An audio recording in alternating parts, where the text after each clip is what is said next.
All right, what is up, Fantasy Fools? We are back for the Week 6 recap. What a wild week it was. The season's taking great shape. We're already into Week 7. It's pretty crazy how fast this is going. I'm definitely not super excited about how quickly it's going by. I can't believe we're in Week 7 already, but it's been a lot of fun so far. So let's get into this Week 6 recap. We'll start with the mini game, of course, where I finally have one on the board, and I don't think you have any on the board this week, which is great. Nope, I don't have any. It looks like Chewy's got 2, and Matt's got 2, and then everyone else has 1. So, well, not everyone else, but every other category is a different person. So, without further ado, let's get generating. Give me a 2. 7. 7-2. Let's go. 6. 7-2-6. 8. 7-2-6-8. 7. No.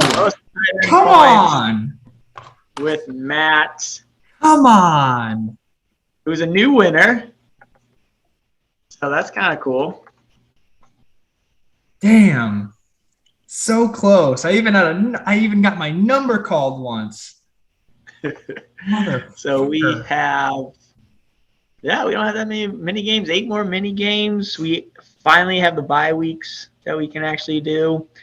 Where was that at? Okay, right, so 7. So, yep, there goes the mini game. Everyone, 2 same winners, with me winning twice and Johnny winning twice, and then Chewy and Matt. Huh. And next week, Ryan. Hopefully a new winner, or me. That's going to bother me. I'm not going to be able to do this. Okay, so now we can get into... What kind of fucking orange should I do? Get the it's yellow. It's not orange. What do you do? I don't know why you're doing orange. This does not look like the yellow on my screen. Wow, this guy's colorblind. This guy just found out right now that he's colorblind. That's crazy. So we will get. Oh, I guess I don't have ESPN open. Oh man, the podcast is in shambles, boys. The podcast is in shambles right now. Holy cow.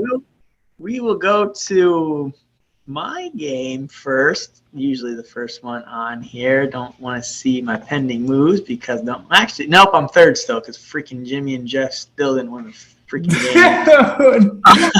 I would like the league's consensus while we're here because I think I asked you this last week even. Is this the farthest we've gone with a team that has no wins? And we have 2 of them. I think this is quite possibly the farthest we've had any teams go without a win. Yeah, I mean, I probably agreed with you last week too, and I think I don't know when I got my first win 2 years ago. We can maybe check that, but I feel like I was like 7 or 8-0 to start the year, and then Lubasi got me I think week 7 or 8. So we can check that after we go through that, but. Yeah, I don't know if anyone's lost this many times. I kind of want to see them not win. I think we got to spark a little podcast comment section competition. Let's hear who do you guys think is going to get the first win out of Jimmy and Geoff, and also when do you think those happen? I'd like to see. I really want to see like what the league thinks about this because, like I said, I think this is new territory for us. So I think this would be kind of fun to make some guesses and see if these guys are ever going to pull out their first dub of the season. Yeah, it'll be interesting. I'll have to go through the schedules and I'll do a comment once it's posted. But we can get into my game, which was actually the biggest blowout in the mini game. Matt kind of handled me pretty well throughout the whole day.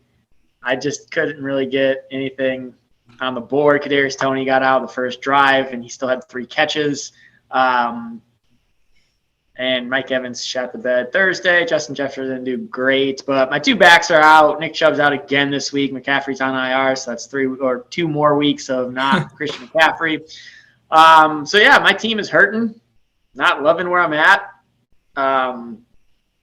it's not a great year for me. Are we pressing the panic button yet? Probably, especially that Chubb's out this week, and I got James, but James doesn't have Eckler, so it's kind of okay. But still, I don't have. I mean, Devontae Freeman, I got lucky with a touchdown, but that was just a freaking whim of a pick. So I kind of got lucky with that one. There's no running backs on the waiver. But, yeah, I got Justin Jefferson on a bye as well this week. Oof. So it's going to be a tough week, and I'm not looking forward. I'm just kind of putting all my focus on the podcast and the power rankings from now on because my team he's shifting focus, fellas. You just don't want to get last place. Right, and it's just not looking good. I mean, injuries are killing me. Once I made that trade with Jimmy, I said the one person I can't have get injured is Nick Chubb because I have no running back depth, and that's what happened. So McCaffrey, I kind of swallowed with Chubba. I mean, he's actually done pretty well. 13 was pretty good. He got his first touchdown. So he's actually been – I mean, he's not Christian McCaffrey, but he's done serviceable. But, yeah, once Nick Chubb's out of my lineup, it's tough. So but we can go talk about Matt's team because he deserves it. 127 is actually a really good score. Najee, I didn't even watch that Sunday night game. I knew Najee. I think Najee needed like 1 point for me to lose. Noah Fant was probably the biggest disappointment. He got like a big touchdown or a lot of yards and a touchdown, like literally the last drive on garbage time, and that kind of put the nail in the coffin for me. Yeah, that was pretty tough. It didn't look like it didn't look great after Thursday. Antonio Brown dropped a 19.8 on you while Mike Evans had a 3.7. I mean, that's not what you want to see coming out of Thursday to set the tone for the week. And it just kind of continued from there. Just like you said, I mean, just a tough week for you. Once you had Christian McCaffrey, it was kind of like you had that running back core, and that was kind of like the big thing for your team. And without that, I mean, that's just brutal. But yeah, not to take away from Matt's great week. He did awesome. Matt's team just continues to surprise. Looked not that great at the beginning of the season, but man, he's on a roll right now. Yeah, a couple lucky wins, and then your team actually starts doing well. You get on a win streak, and 5-1 is a perfect place to be. But not better than this guy who's 6-0 in the league and undefeated. Bossy actually won most points in a loss in the mini game, so he actually had the most points in the losing end, and we'll see some of these scores that people won with later in the podcast. So now we're taking shots. It could be a little shitty. But, I mean, Chewy did this without a quarterback. I mean, he had a quarterback, but basically was without a quarterback. He had Taylor put up less than 10. But, I mean, the running back core with Darrell and Jonathan Taylor. Jonathan Taylor's had two. He's won in 2 weeks. Last 2 weeks, he's won the longest reception/rush mini game. He had an 84-yarder this week, and then he had like a 77-yard touchdown against Baltimore on Monday night. So, I mean, I was really low on Jonathan Taylor this year too, and he has shut me up pretty well this year. Yeah, and I was pretty low on old Darrell Henderson here, and he's definitely doing a lot better than I expected. I traded him away thinking that it was going to be another injury bug season, but man, he sat out one game with injury, but I mean, he has not put up a disappointing score yet, and I might be slightly regretting that trade. I mean, Brandon Cooks has been fine for me. He's putting up double digits at least most games, but it definitely hurts a little bit to see Darrell Henderson doing so well when I just didn't think that was going to happen. But yeah, I mean, Chewy's team just continues to dominate. It, like any given week, one or two of his guys could suck, and then like 3 or 4 of his other guys are just going to put up like 25 plus. I mean, he's just putting up high score after high score. His bench is deeper than the Mariana Trench in the ocean. I don't know, like this. I don't even know what to say, dude. The guy's team is insane right now. Yeah, and he won last year. If we can't forget that, and he's looking prime to repeat. I guess we had Chris repeat his first 2 years. I was going to ask when's the last if we ever had somebody repeat, but yeah, we did have Chris go back to back. But there's a lot of season left. for Chewy. So, I mean, he should be feeling good, but he still has to close the door. Jimmy had the best team last year and lost in the championship to Chewy. So you never know what can happen, but he just needs to keep that foot on the gas pedal. But if we go to Lubasi's team, I think he lost by what, like 28 points, 26 points. I don't think Mike Williams gets you a 30 ball on like a good day, but Mike Williams and the defense were definitely, if they had a good game, this could have been a game. Bills get 10 and then Mike Williams gets 20 and then, it's a game. So dude, even the kicker might have kicked a couple more, 3 points out of the kicker. You don't love that. Right. And Kareem Hunt got hurt during that game. I don't know when he got hurt. Do you know when he got hurt? I think that was like the third quarter, maybe. I'm almost certain it was in the second half, but I don't think it was at the end. But Joe Mixon, I know Lubasi kept saying on Sunday in our group chat that he was salty that he traded away Devontae Adams a little bit, but Joe Mixon had a really good game. I don't know if he was watching that game or not. Yeah, he did. The Bengals, they pretty much kept it to the ground most of the time, as we'll see when we get to my team. I had a Tyler Boyd one-catch game, so the Bengals were really running it and throwing it to Jamar Chase for the most part. So, but yeah, Joe Mixon had a great day. DeAndre Swift still continuing to put up decent numbers. Josh Allen, Stephon Diggs, that stack finally came through for Lubasi. Which I think we've been talking about how Diggs has been kind of underperforming this year with some of the other receivers in Buffalo coming to life. But this week, Diggs was out there and he looked great. Josh Allen kept looking his way, and that stack really hit for Lubasi. But unfortunately, it comes on a week where he's playing Chewy, dropping the 142. This is a tough loss. You definitely don't like to see dropping like a 116 like this ending in a loss. Nobody wants that. That's a tough one to take. But tough L for Lubasi, but he's still 3-3 and very much in the race. He's got a good team. We keep talking about it. So, yeah, there you have it for this one. Yeah, so Chewy goes 6-0, Lubasi goes 3-3.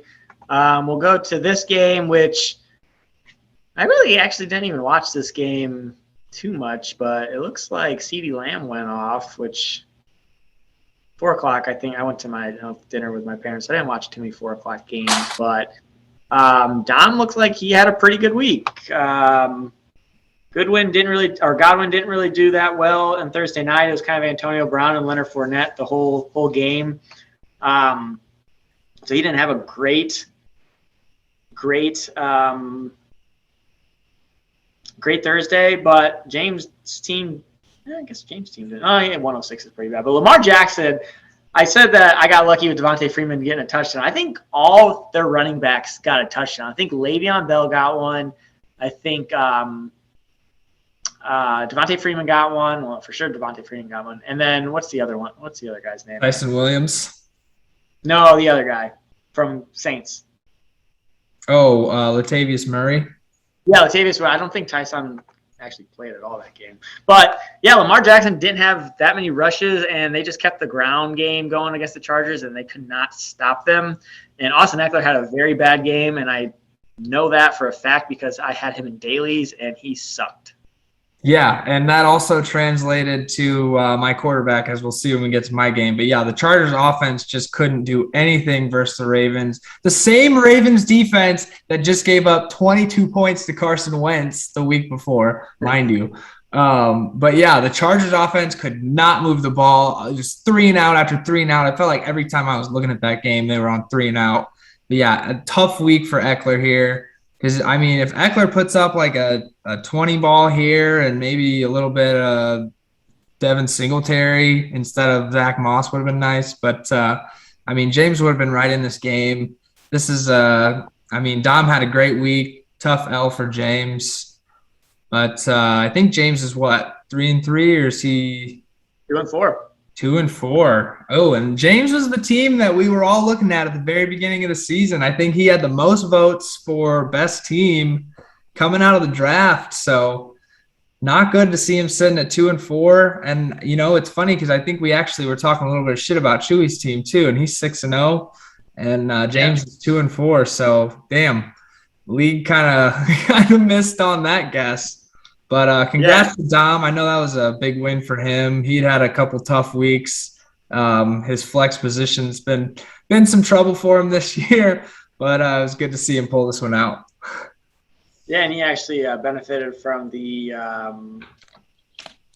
your running back getting out. Alex Collins got in and got a nice little 16 ball. But yeah, CeeDee Lamb kind of won him this game. No, not really, but he did very well. And Aaron Jones actually did very well too. So yeah, good job, Dom. Nice start to the year at 4-2. 3-3 and 4-2 are probably 4-2 is better than 3-3, but those are the two positions that actually are pretty you want to be in at the moment, just because you have a shot or a better shot than others. But we'll go to another 5-1 team versus Rudy, who's 2-4. And Chris pulls out this dub by about 20, by 20. And it was the Derrick Henry show. I mean, Tennessee just ran the pill, and Derrick Henry just couldn't be stopped. Yeah, dude. I watched that whole game because I had many implications on that also. And Derrick Henry just looked like a freaking monster. That 70-yard run was just unreal. Like the way that dude bounced off some tackles and then just turned on the fucking Jets, man. Like I told you yesterday, like I cannot believe that I second guessed getting Derrick Henry ahead of everybody, because earlier in the offseason, I was like, I'm getting Derrick Henry number 1 overall pick for sure. But then when it came down to it, second guessed the call and I got Kamara. But man, I'm really regretting that now. Derrick Henry has been just nothing short of awesome this year. I don't know. I don't know if he can be stopped, but he's definitely going to be carrying Chris's team, I think, for the whole season. Look at those 30 balls. I mean, the 40 ball. I mean, the guy is just nuts. He had one bad week 1, and then hasn't looked back since. I mean, can your team even be bad right now? Like if he's on it, like if he can drop you a 30 or 40 on any given week, like what does it even matter who else Chris starts?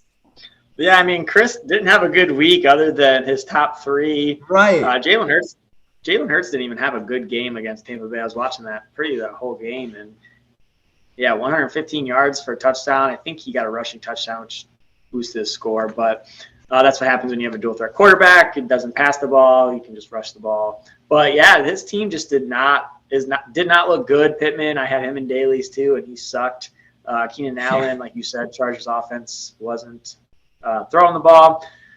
But he had, I wouldn't call this an easy win. Rudy got over 100, which you guys know that's my kind of cutoff. If you get over 100, you have a good shot at winning. But without Saquon, this team does not look scary. And, I mean, I said that even with Saquon in it, but now without Saquon, it just looks even less scary. Yeah, I mean, Miles Sanders is just not great for fantasy football. I'm not going to say anything about his skill in real life, but fantasy football, he stinks. He's just not good. He's not had, I think, maybe one good game this season, and all of the others have been disappointing. Good on Geoff. That's probably the best move that Geoff's made his entire – look at that, dude. Look at that.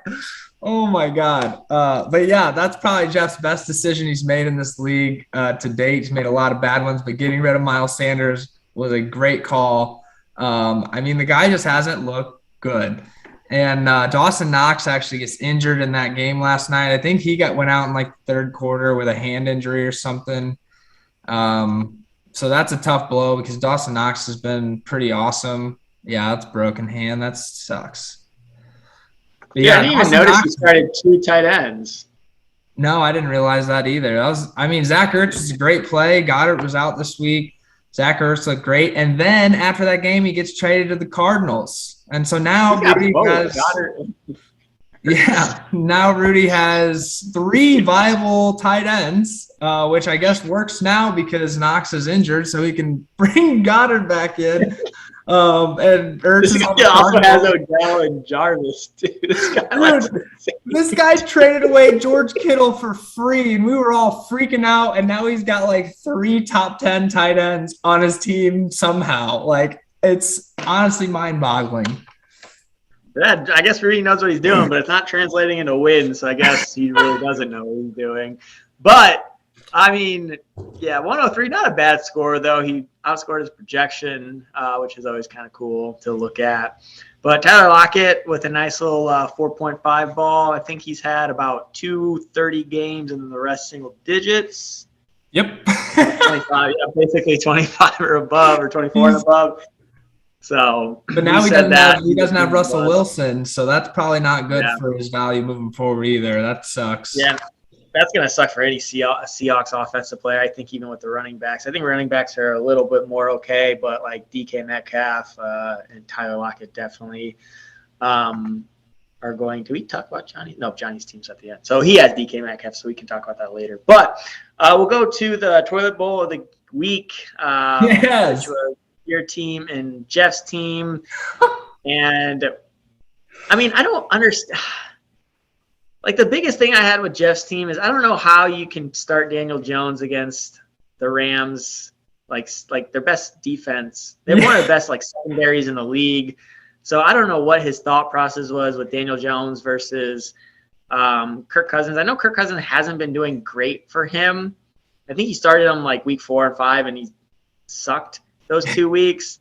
But I mean, Kirk Cousins against Carolina, I mean, that's still a pretty good defense, but I'd rather roll the dice with Cousins than Jones against one of the best secondaries, probably the best secondary in the league.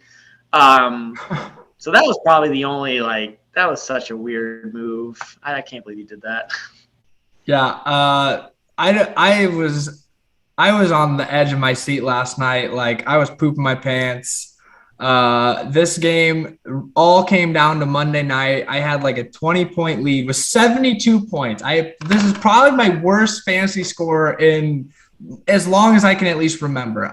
This is an abysmal performance for me. I did have a lot of missing pieces here this week, but still no excuses. This was just a terrible performance. But anyway, it came down to that Monday night. AJ Brown goes a full half with 0 points. He did not get a single point in the first half. Zach Moss had like 2 points. I was like, oh my goodness, I think I might have won this. And then all of a sudden, AJ Brown's on the offense. Like, and he's just catching every single pass.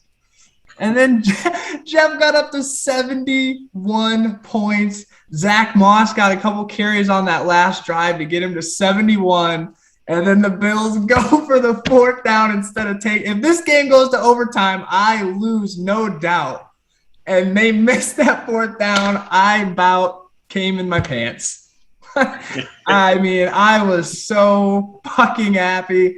I could not believe that that's how that ended. This was, I mean, as low scoring as it was, this was one of the most intense matchups I've watched in a while.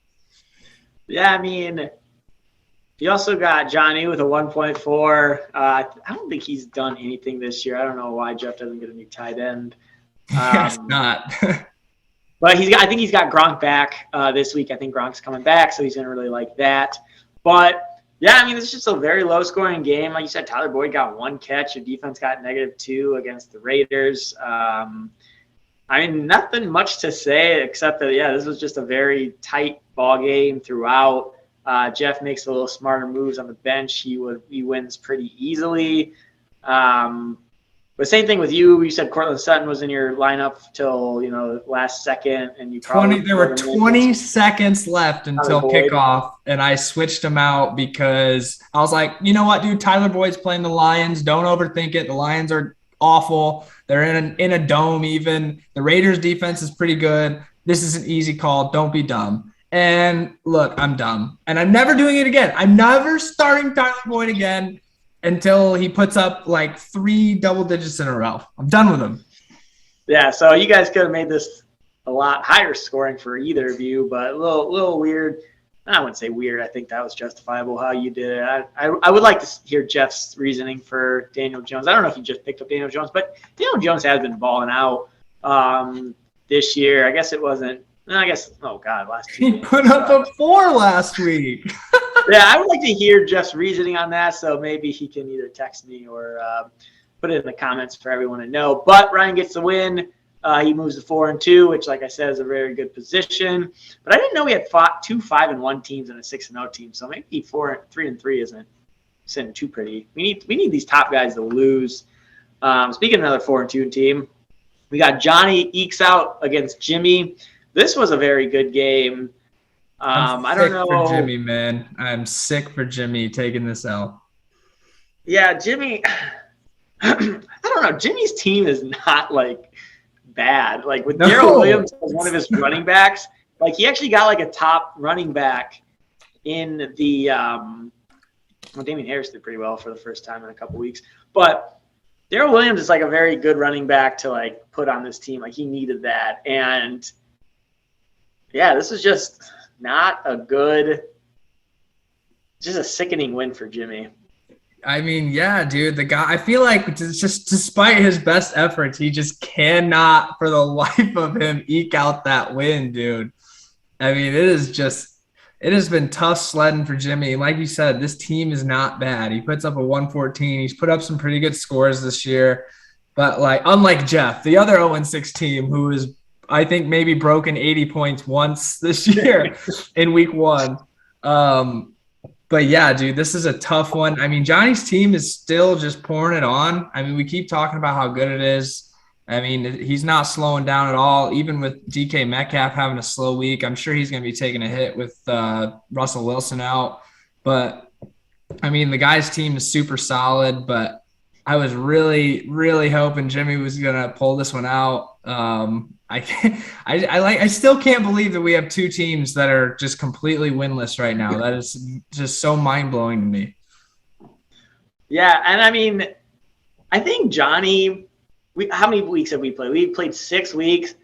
I would bet that at least 3 of the weeks, his defense put up negative numbers. Yeah, and he's still dropping 120s. I feel like last week he put up a negative number, and I feel like there was another time that probably more. I don't know this guy because I think the Browns D have put up like 2 negative numbers.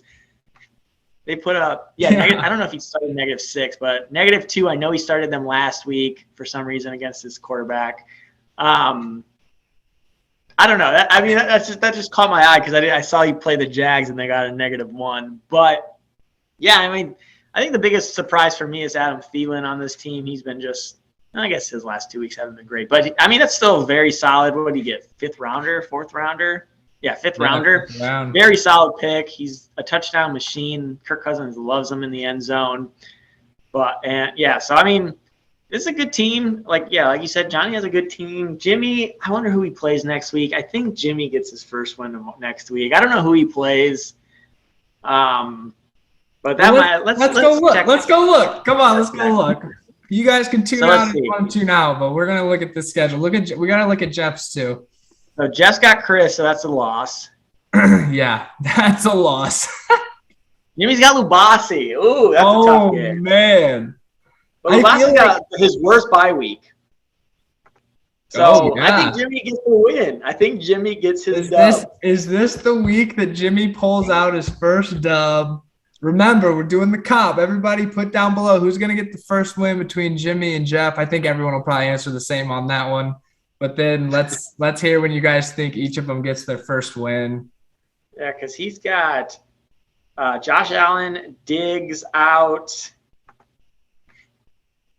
Mike Williams out, Bills D out. Doesn't have another quarterback yet, so we'll see who he picks up off waivers this week. If I don't get him first. So I think Jimmy gets this one because he has, I guess, Schultz and Steelers D are on a bye and Emmanuel Sanders, but he needs to get a tight end because Dan Arnold's on a bye too. But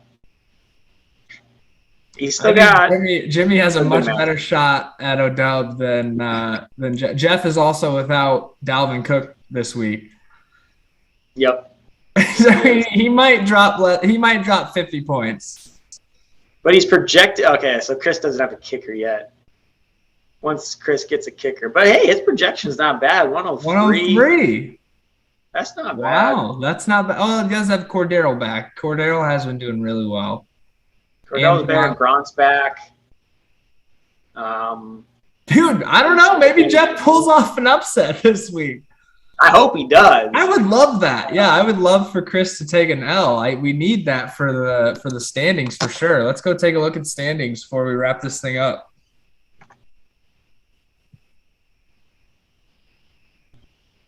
So yeah, here are the standings. A lot of big hitters. A lot of 4-2 teams over here. That's going to be a dogfight for second place. Well, I guess even first place because 5-1's not bad. But yeah, 6-0, 5-1 here. We need Chewy and Chris to lose. It's still crazy that I have a 0% playoff chance and Geoff has 1%. But that's really weird. But last week I had like a 15%. I don't know how they calculate that. Why does Jimmy also has 1? Yeah, that's just weird. But yeah, I mean, here's the standings. It looks pretty top heavy. I think this is pretty top heavy as it has been in the past. 6-0, 2 5-1s, and 3 4-2s. Lubasi's only 3-3 team, which is pretty surprising. But we'll go down to points 4. You can see this is why we like James's team. He has the most points in the league. He just can't get dubs. Like he's 2-4. Well, that score is heavily inflated by that 172 that he dropped last week. Well, he also dropped like a 160 or a high 150. Yeah. I think like his other games, I'd be shocked if. Oh yeah, that's who we talked about last week. The only 2 wins that he has are when he dropped the highest point total in the league to set the record because he's set it twice now. I don't think next schedule. I don't think he's had low scores though. It's like let's see. Can I do team schedule? Really good. So yeah, 98, 157, 119. That's a tough L by Lubasi. 108, 173, and 106. So he's only had one less than 100 game, which is pretty good. He just is kind of fighting some dogs. He had Chewy when he had a really good score. But yeah, then you got Chewy second, Chris third, Lubasi fourth, Johnny fifth, and so on. You're second to last, which is kind of funny. Well, yeah, but I just dropped the 72. The reason why you're 4-2 though is because anyone who plays you puts up like 5 points a week. Dude, I'm fine. You know what? If my team just plays to the competition every week and gets dubs, I'm fine with that. All I need to do is get into the playoffs because once I'm there, anything can happen. And also, I'm just trying not to get my pits waxed. Yeah, you also have Chewy, who has very low scores. Geoff. I feel like if Geoff had a decent team, that guy could be like 4-2 right now. But he definitely would have won last week with a decent team. Yes. And then Jimmy, 804 already, first 800 team. We don't even have a single person at 800, but we got Jimmy who has points against at 800. Man, that sucks. That stings if you're Jimmy. Division records. Here's the division records, which is very important when it comes to playoffs. 3-0, 4-0. You really want a good division record. If you're tied with somebody, that is what gets you into the playoffs. So you want to win your division. And there's just a little snapshot of that. So I got a big division matchup this week with Rudy. Yep. And then here are the moves. Just interesting. Matt has actually made the most moves. I made 12. Hopefully make a couple more this week. So who you got this week? Standings. I have James. Ooh, that's a tough game for you. Yeah, without Eckler, and then I don't have Jefferson. That's right. You said that. Yeah. So it'll be a tough game. I mean, we'll see what happens, but I'm not. My expectations for my team have not been high. Well, we hope that you, Geoff, and Jimmy can all three possibly make a crazy comeback run. But we will see. I guess that will wrap up the podcast. I'm not sure what just happened. Jacob just shut down the whole show. So we will catch you guys next week. Good luck this week to everybody except for Rudy.